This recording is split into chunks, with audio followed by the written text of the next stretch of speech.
기도란 시간과 공간을 초월하는 하나님의 능력이죠. 오늘 에베소서 6장에 있는 말씀인데요. 사도 바울이 로마에서 옥중에 갇히는 동안에 2000km가 떨어져 있는 에베소 교인들을 위해 기도하고 있는 거예요. 이게 우리가 기도하게 되면 시간과 공간을 초월하게 되죠. 그래서 가끔 이제 기도할 때 우리 자녀들이 세계에 다 있잖아요. 다른 주에 기도하고. 그 기도들이 우리가 기도를 드릴 때 그 기도의 팔이 얼마나 긴지 모르죠. 웨슬리 듀웰은 기도로 세계를 움직여라는 책에서 이렇게 기도는 긴 팔을 가지고 있다. 기도는 긴 팔을 갖고 있다. 기도는 하늘까지 닿을 수가 있다. 우리의 기도는 하늘에 닿을 수 있을 뿐 아니라 세계 어느 곳에라도 접근할 수가 있다. 우리는 중보기도를 하는 순간 우리를 필요로 하는 사람이 수천 마리 밖에 있다 하더라도 그들에게 나아갈 수 있다. 이것은 영적 실제이다. 우리 기도하면 그 놀라운 일들이 전개가 되는 것을 보게 됩니다. 바울은 에베소 성도들을 위해서 기도하는 중에 오늘 특별히 어떻게 기도하면 좋을지 기도에 대해서 말씀을 주고 있는데요. 예수님 다음으로 가장 기도의 세계를 잘 이해했던 사도는 사도 바울입니다. 그는 첫째로 성령님 안에서 말씀을 통해 기도하라고 권면하고 있습니다. 오늘 에베소 6장 18절의 말씀 한번 같이 읽어볼까요? 시작. 모든 기도와 간구를 하되 항상 성령 안에서 기도하고 이를 위하여 깨어 구하기를 항상 힘쓰며 여러 성도를 위하여 구하라. 이게 먼저 모든 기도와 간구라고 그러는데 기도는 다양한 형태를 가지고 있습니다. 근데 기도는 정말 간절해지면 통곡 기도를 할 수밖에 없습니다. 주님이 그렇게도 하셨잖아요. 히브리서 5장 7절에 보면 육체에 계실 때 자기를 죽음에서 능히 구원하실 이에게 심한 통곡과 눈물로 간구와 소원을 올렸고 그의 경건하심으로 말미암아 들으심을 얻었느니라. 심한 통곡과 눈물의 기도. 정말 절박해지면 통곡하지 않을 수 없어요. 근데 바울이 이 말씀 안에서 왜 성령 안에서 기도하라고 할까? 영적인 세계예요. 교회 오게 되면 초월적인 세계, 초자연적인 세계에 대해서 배워야 돼요. 첫째로 성령 안에서 기도할 때 말씀을 통해서 기도할 수 있기 때문이에요. 성령님은 말씀의 원저자이세요. 그래서 말씀을 기록하신 분이 성령님이시기 때문에 성령님은 항상 말씀을 통해서 역사하세요. 그래서 에베소 6장 17절을 보게 되면 성령의 검, 곧 하나님의 말씀을 가지라. 그러니까 하나님의 말씀은 성령께서 사용하시는 검이죠. 그리고 성령님은 진리의 영이세요. 그래서 요한복음 16장 13절을 보게 되면 그러나 진리의 성령이 오시면 그가 너희를 모든 진리 가운데로 인도하시리니. 그러니까 하나님의 말씀을 떠나서 기도하는 그것은 잘못된 것이에요. 왜냐하면 성령은 진리의 영이시기 때문에 반드시 하나님의 말씀을 통해서 역사하시는 거죠. 예수님이 성령 충만 받으신 다음에 마귀의 유혹을 받으셨어요. 우리는 성령 충만 받으면 아무 유혹이 없을 거라고 그러지만 그렇지 않죠. 성령 충만 받으신 다음에 성령께 이끌려서 마귀에게 시험을 받으러 가셨는데 3번 마귀의 유혹을 물리칠 때마다 예수님이 성경을 암송하세요. 그리고 십자가에 돌아가실 때도 성경을 암송하시면서 돌아가시죠. 그래서 우리가 성경을 암송하는 게 정말 중요해요. 검처럼 자유롭게 사용할 수 있어야 되죠. 특별히 마귀가 돌로 떡을 만들라고 굉장히 큰 유혹이에요. 예수님께는요. 우리한테는 유혹이 안 돼요. 우린 돌로 떡을 만들 수 없기 때문에. 그러나 예수님께는 유혹이에요. 돌로 떡을 만들 수 있는 분이기 때문에. 그러니까 예수님은 그렇게 하지 않으시죠. 그렇게 하나님의 어떤 자연의 원리를 떠나서 일하는 분이 아니잖아요. 초월적으로 필요할 때 일하시지만 보통은 그렇게 하지 않으세요. 그러니까 마귀의 유혹은 과정을 무시한 어떤 하나님의 일을 이루라는 거죠. 그때 예수님께서 말씀하시죠. 마태복음 4장 4절에 보면 예수께서 대파르시되 기록되었을 때 사람이 떡으로만 살 것이 아니요 하나님의 입으로부터 나오는 모든 말씀으로 살 것이라 하였느니라 하시니, 이 말씀은 신명기 8장 3절의 말씀을 인용하신 거예요. 암송하신 거예요. 사람이 떡으로만 사는 것이 아니요 여호와 입에서 나오는 모든 말씀으로 사는 줄을 내가 알게 하려 하십니다. 내가 떡 문제를 가지게 하는데 떡 중요하다. 네, 주님은 아주 균형 이루신 분이죠. 떡 중요하다. 먹는 거 중요하다. 그러나 사람이 떡으로만 사는 것이 아니라 하나님의 입에서 나오는 모든 말씀으로 말미암아 사니라. 인간에겐 두 개의 위가 있어요. 하나는 우리가 음식을 먹는 위가 있고요. 또 하나는 영적인 위가 있어요. 하나님의 영의 말씀을 먹도록 부름받은 것이죠. 마귀가 유혹할 때 상당히 주제별로 유혹을 해요. 그래서 주제별로 성경을 암송해야 돼요. 왜 우리가 성경을 주제별로 암송해야 되는가? 오늘 굉장히 예가 많지만 8가지 정도로 보통 일상적으로 우리를 찾아오는 마귀의 유혹이나 시험들 가운데서 어떻게 하나님의 말씀을 검으로 사용할 수 있는지 예를 몇 가지만 보여드리겠어요. 첫째로 염려가 찾아오면 평강을 주시는 말씀을 통해 기도하셔야 돼요. 우리 염려 많잖아요. 빌립보 4장 6절 7절의 말씀 같이 읽어보겠습니다. 시작. 아무것도 염려하지 말고 다만 모든 일에 기도와 간구로 너희 구할 것을 감사함으로 하나님께 아뢰라. 그리하면 모든 지각에 뛰어난 하나님 평강이 그리스도 예수 안에서 너희 마음과 생각을 지키시라. 염려는 행복의 적이에요. 건강에도 좋지 않아요. 염려함으로 도움이 되는 건 아무것도 없어요. 그래서 염려하지 말고 기도하라는 거예요. 네. 그런 평강이 임한다는 것이죠. 또 우리가 두려워하잖아요. 두려워할 때 담대함을 약속하신 말씀을 암송해야죠. 이사야 41장 10절의 말씀인데요. 같이 읽어볼까요? 시작. 두려워하지 말라. 내가 너와 함께함이라. 놀라지 말라. 나는 내 하나님이 됨이라. 내가 너를 굳세게 하리라. 참으로 너를 도와주리라. 참으로 나의 의로운 오른손으로 너를 붙들리라. 그 외의 말씀도 많죠. 예. 여호수아 1장에 보면 마음을 강하게 하고 담대하라. 이렇게 말씀들을 묵상하죠. 마귀가 또 하나 유혹하는 것 중에 하나가 탐욕이죠. 욕심이죠. 욕심이 얼마나 위험한가를 알려주는 말씀 묵상할 때 우리는 욕심, 탐욕을 물리칠 수가 있죠. 야고보서 1장 15절을 보시면 같이 읽어보겠어요. 시작. 욕심 잉태한 즉 죄를 낳고 죄가 장성한 즉 사망을 낳느니라. 욕망이 나쁜 건 아니에요. 그러나 욕망이 욕심이 되거나 탐욕이 되면 선을 넘으면 큰일 나는 거예요. 근데 이런 말씀을 암송을 하게 되면 욕심, 남의 것까지 빼앗으려는 욕심 또는 너무 서두른 욕심들을 우리가 이겨낼 수가 있죠. 또한 어떤 경우에 우리가 혼란스러울 때가 많죠. 어떤 결정하는 문제에 있어서 어떤 문제가 왔을 때 혼란스러운데 그때 분별한 지혜를 구해야 돼요. 야고보서 1장 5절을 보시면 같이 읽어볼까요? 시작. 너 중에 누구든지 지혜가 부족하거든 모든 사람이 호의 주시고 꾸짖지 않으신 하나님께 구하라. 그리하면 주시리라. 제가 제일 많이 기도하는 기도는 은혜를 구해요. 첫째는요. 두 번째는 지혜를 구하고 세 번째는 능력을 많이 구해요.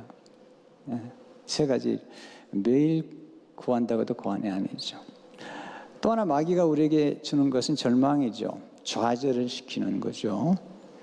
그때 소망을 주시는 말씀을 묵상해야 돼요. 로마서 15장 13절을 보게 되면 같이 읽어보죠. 시작. 소망의 하나님이 모든 기쁨과 평강을 믿음 안에서 너에게 충만하게 하사 성령의 능력으로 소망이 넘치게 하시기를 원하라. 여러분 절망이 오면 힘들어요. 그러나 성령의 능력으로 소망이 넘치게 되면 인생을 얼마든지 이겨낼 수가 있는 거죠.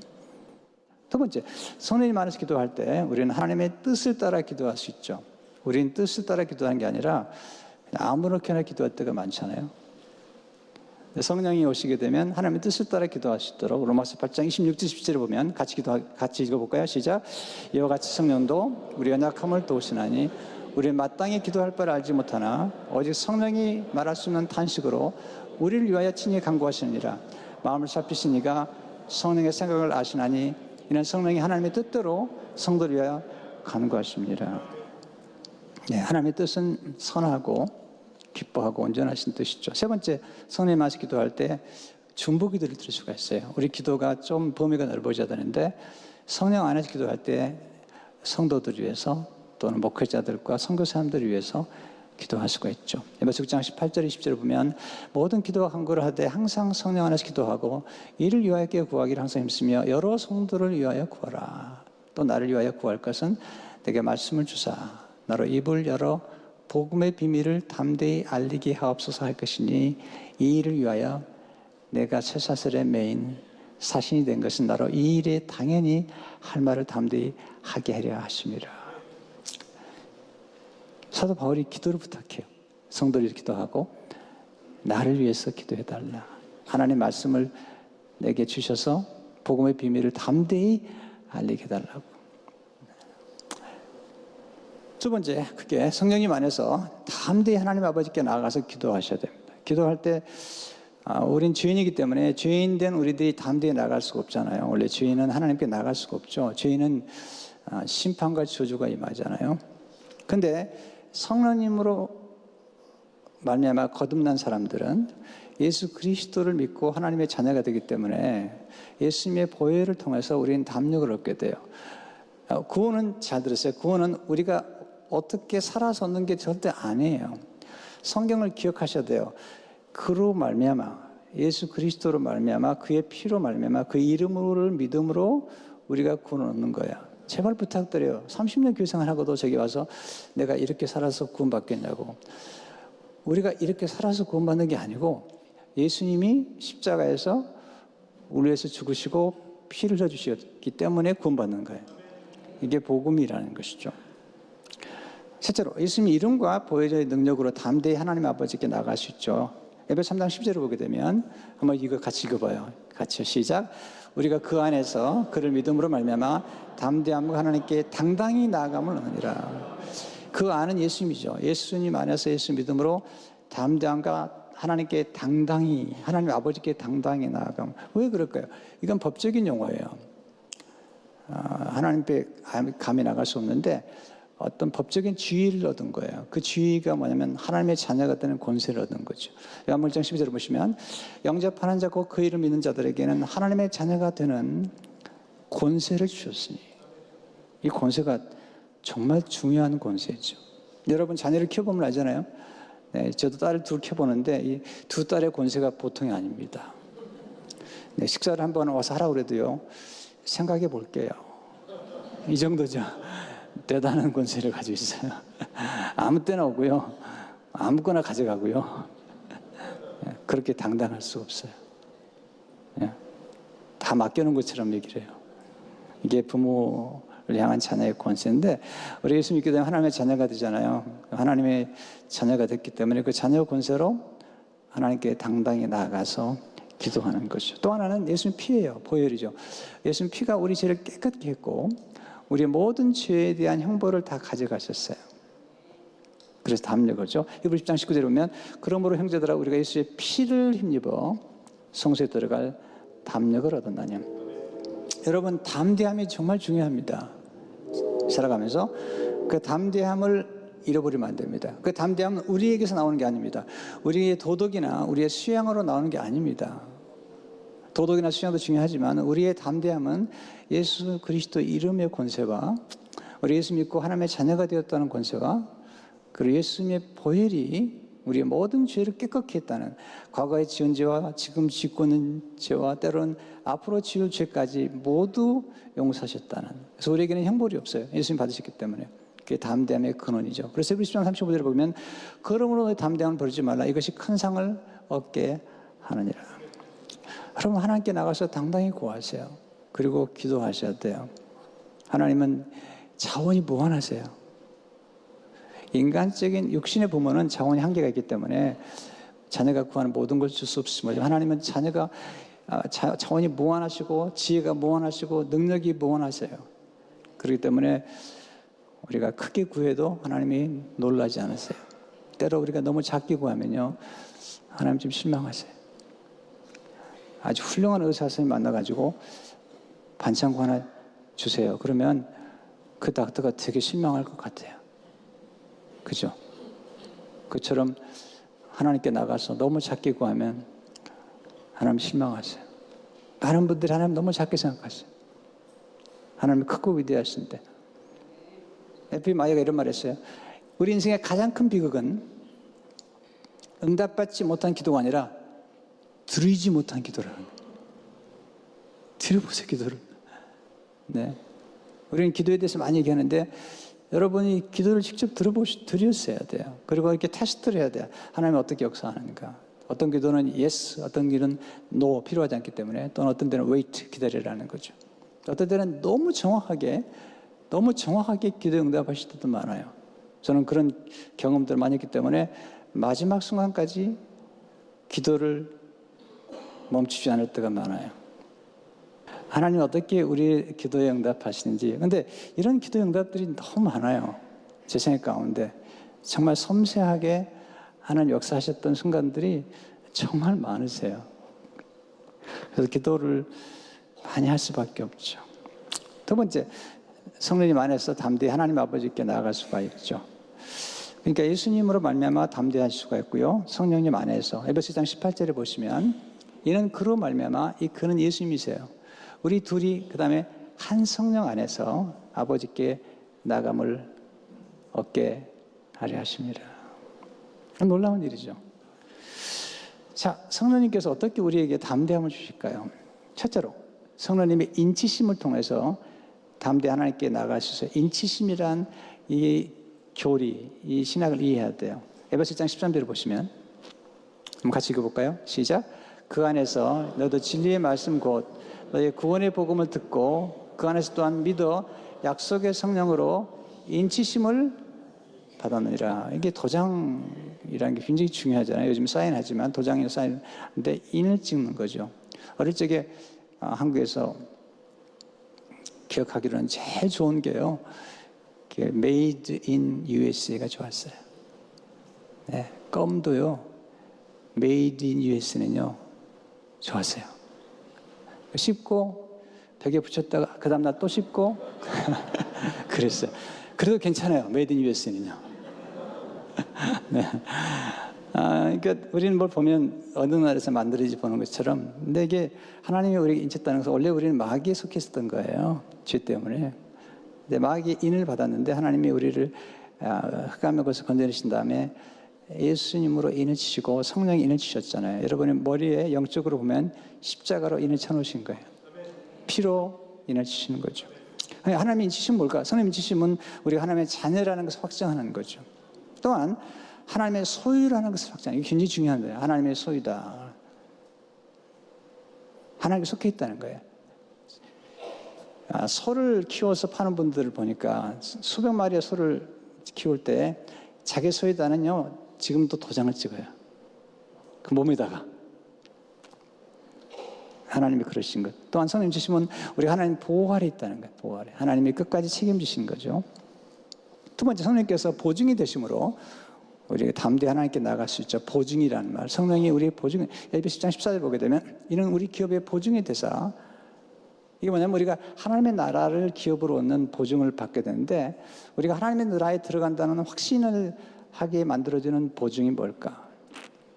자, 보증이 이런 거죠. 우리가 집을 구입하거나 땅을 구입할 때 아직 내가 집을 소유하지 않았지만 계약서에 사인하게 되면 그 계약서에 사인하는 순간, 그리고 에스크로에 들어가고, 그러면 아직 모든 게 완결이 안 됐지만 저 집은 내 집이야라고 알 수 있는 게 이 계약서에 사인하는 거잖아요.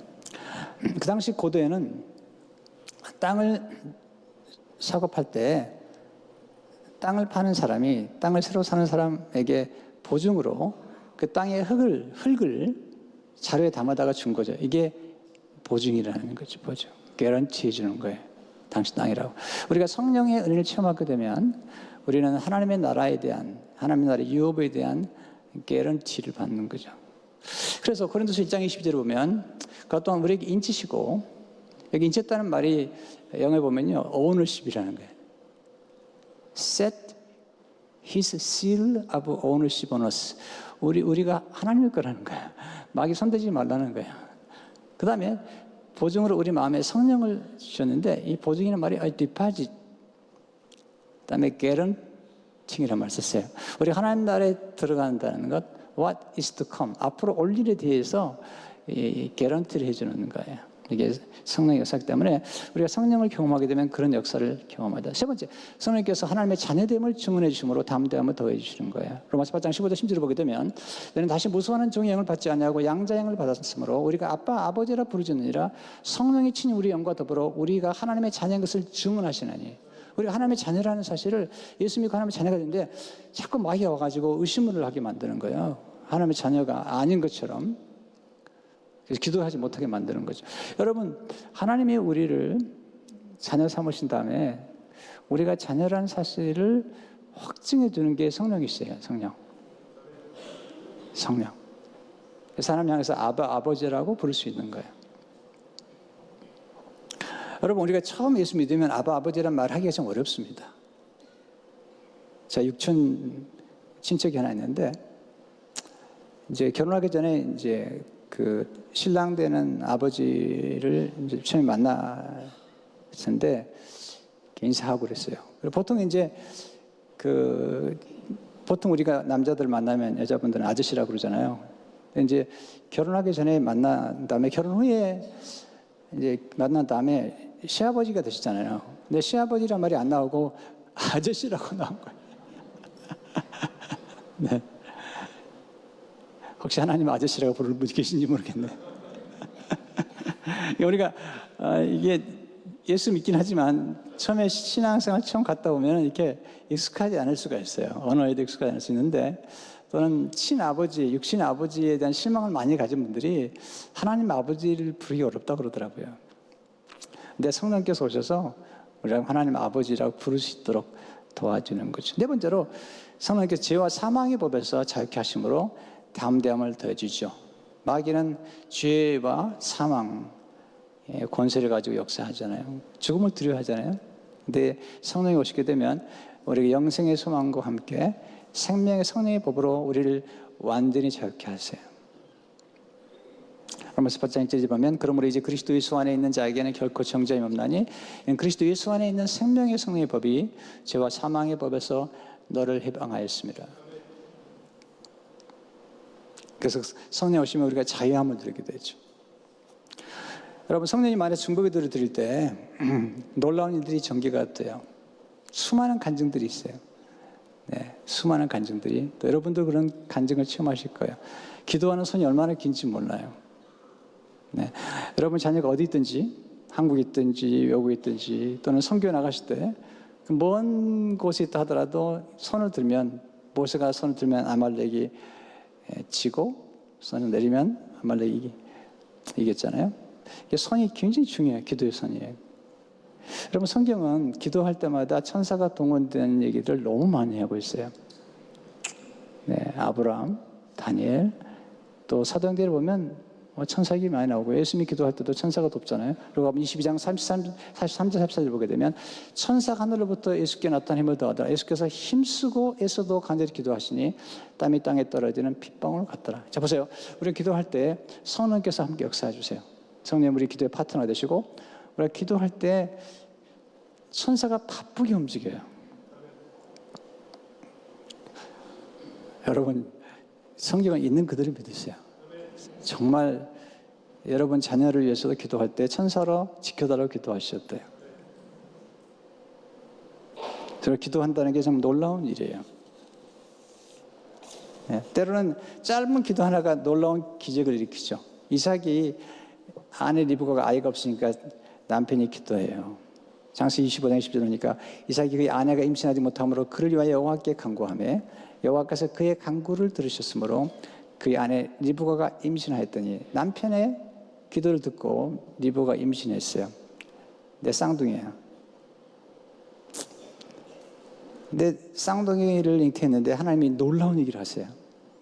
창세기 25장 23절을 보게 되면 여호와께서 이르시되 두 국민이 내 태중에 있구나. 여러분, 남편이 짧게 기도한 기도 때문에 임신을 했고 그 임신했는데 태중에 쌍둥이가 났는데 그 쌍둥이가 야곱과 에서인데 하나님 말씀하시기를 두 국민, two nations 말씀하고 계시죠. 그리고 야곱의 후손 가운데 예수님 모시잖아요. 그러니까 이삭의 기도 하나가 어떤 영향을 끼치는지 잘 보세요. 이게 여러분이 부모님들 또는 남편이든지 아내든지 이 기도가 끼칠 수 있는 영향력과 파장을 보셔야 돼요. 네, 우리 어머니가 제일 많이 기도하시는데요. 어머니의 기도로 말미암아서 참 놀라운 일이 전개가 돼요. 그러니까 기도는 우리 후손 대대로 영향을 끼치게 돼 있어요. 그래서 기도가 생명 같은데 오늘 이 말씀 가운데 성령 안에서 말씀을 통해 기도할 때에 하나님 놀라운 역사를 주시는데 담대히 기도하세요. 그리고 예수 이름으로 무엇이든지 기도하세요. 하나님이 어떻게 역사하실지 기대하면서 기도하신 중에 기도 응답의 축복을 많이 받으시기를 축원합니다.